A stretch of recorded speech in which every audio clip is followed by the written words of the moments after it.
Suatu ketika ada seorang gadis. Dan dia memiliki rambut yang indah dan panjang sehingga semua orang yang melihatnya tidak dapat mengalihkan pandangannya. Untaiannya sangat ringan, hanya emas. Oleh karena itu, mereka memanggilnya Goldilocks. Untuk semua kecantikannya, dia adalah gadis kecil yang sangat nakal. Ibu selalu mengizinkannya berjalan-jalan di halaman, tetapi memerintahkannya untuk tidak pergi ke hutan di belakang rumah mereka. Goldilocks sangat tertarik untuk mengetahui apa yang ada di hutan itu.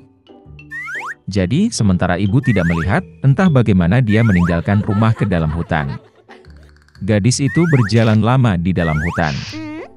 Entah dia menemukan beri, lalu melihat bunga yang indah, lalu mendengarkan bagaimana burung berkicau. Jadi dia tersesat di hutan. Dan tiba-tiba dia melihat rumah yang tidak biasa di tempat terbuka. Goldilocks mendekatinya dengan tenang. Saya berjalan berkeliling, tetapi tidak melihat siapapun. Dia mengetuk pintu, tapi tidak ada yang menjawab. Kemudian dia mengetuk lebih keras, dan pintunya terbuka sendiri. Goldilocks masuk dengan hati-hati. 3 beruang tinggal di rumah itu. Seekor beruang adalah ayah besar dan berbulu lebat. Yang lainnya adalah induk beruang. Itu lebih kecil.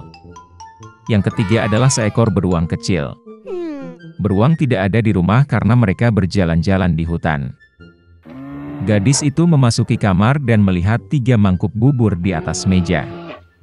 Mangkuk pertama yang terbesar adalah ayah beruang. Mangkuk kedua yang lebih kecil adalah induk beruang, dan yang ketiga yang terkecil adalah anak beruang. Di dekat setiap mangkuk ada 1 sendok besar, sedang, dan kecil. Goldilocks sangat lapar sehingga dia pertama kali ingin makan dari mangkuk besar. Dia mengambil sendok terbesar, mengambil bubur, mencicipinya, tetapi buburnya terlalu panas. Kemudian dia mengambil sendok berukuran sedang, mengambil bubur, mencicipinya, tetapi buburnya terlalu dingin. Akhirnya dia mengambil sendok kecil dan mencicipi bubur dari mangkuk kecil. Bubur ini tidak panas atau dingin pas. Dan Goldilocks memakan semua bubur dari mangkuk kecil. Setelah makan, gadis itu ingin duduk, dan melihat 3 kursi di dekat kompor, 1 besar, yang lain lebih kecil, dan yang ketiga, sangat kecil, dengan bantal merah kecil.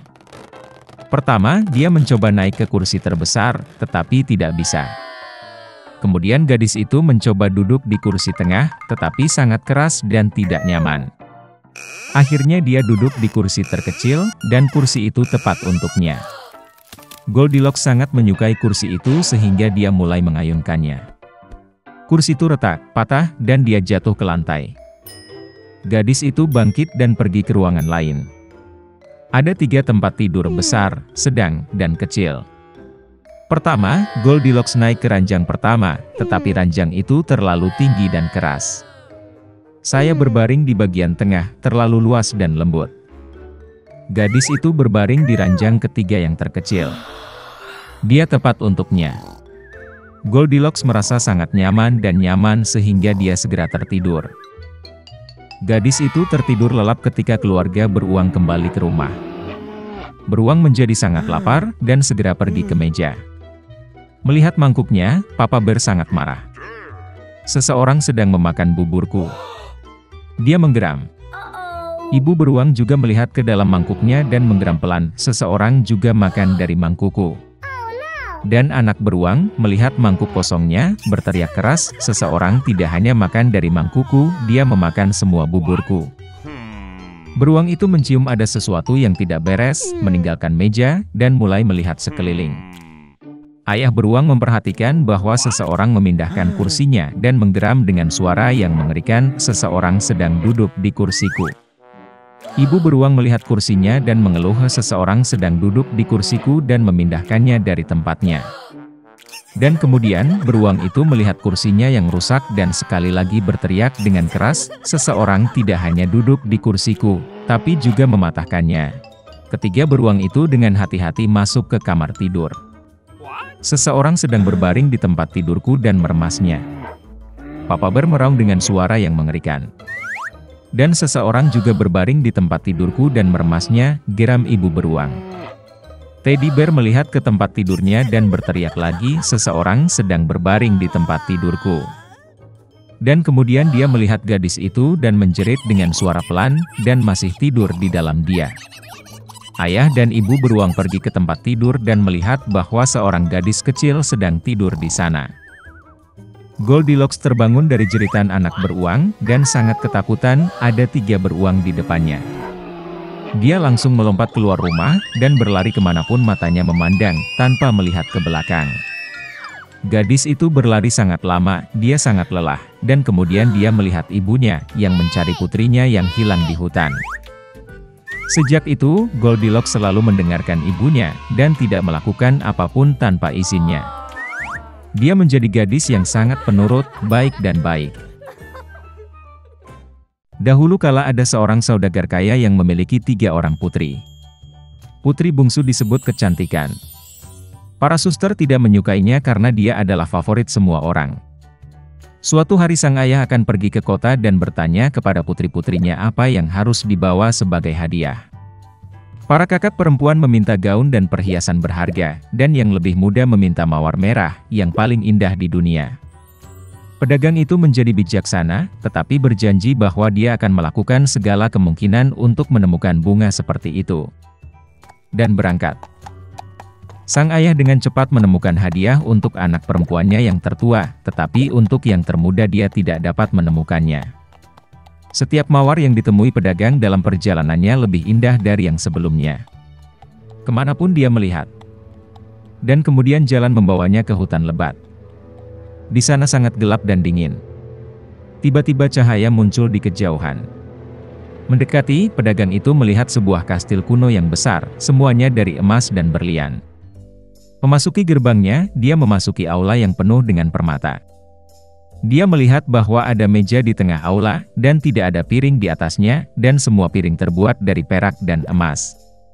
Tapi kastil itu kosong, tidak ada siapa-siapa.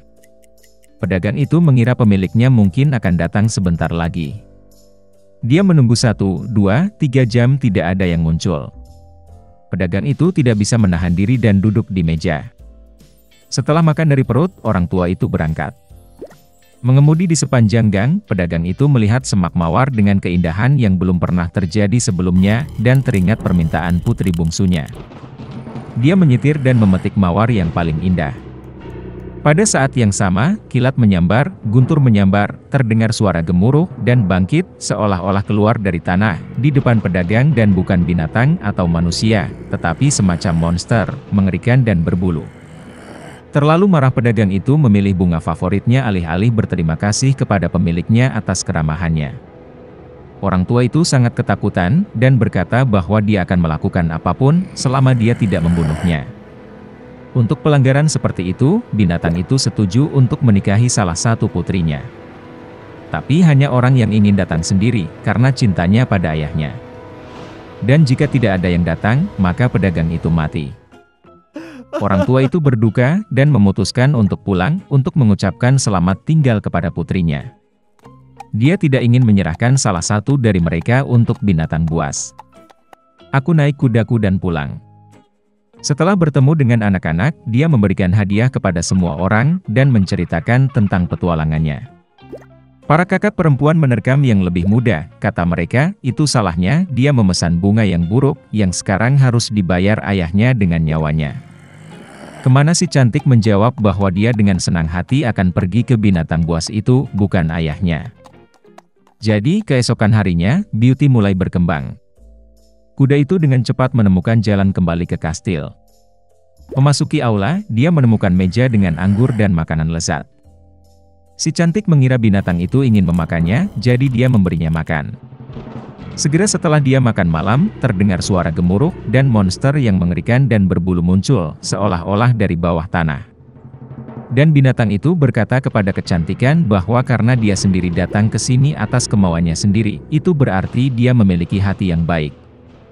Dan monster itu juga akan baik padanya. Dan dengan kata-kata ini, binatang itu menghilang. Bangun di pagi hari, Beauty memutuskan untuk berjalan-jalan.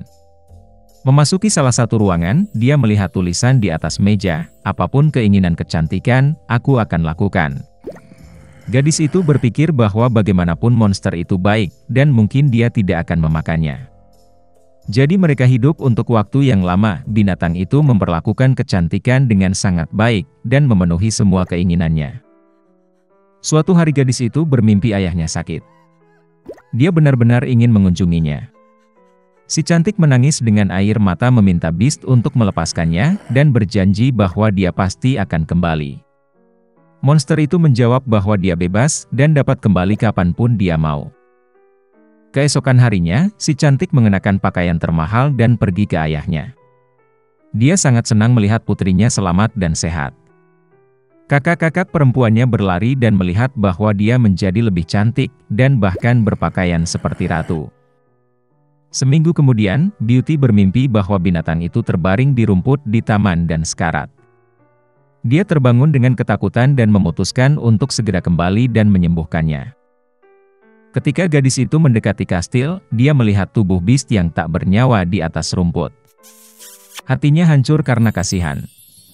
Si cantik berlari ke arahnya dengan air mata, dan menciumnya. Dan pada saat yang sama petir menyambar, guntur menyambar, seluruh kastil diterangi dengan cahaya terang, dan musik dimainkan di mana-mana. Monster itu menghilang, dan sebagai gantinya pangeran yang paling menawan berbaring di atas rumput. Dia memberitahu Beauty bahwa peri jahat ini telah menyihirnya dan mengubahnya menjadi monster sampai seorang gadis cantik jatuh cinta padanya dan ingin menikah. Si cantik memberinya tangannya, dan mereka pergi ke kastil. Keesokan harinya, kecantikan dan pangeran menikah dan sembuh dengan bahagia selamanya. Beginilah cara hati yang baik bisa mematahkan mantra jahat.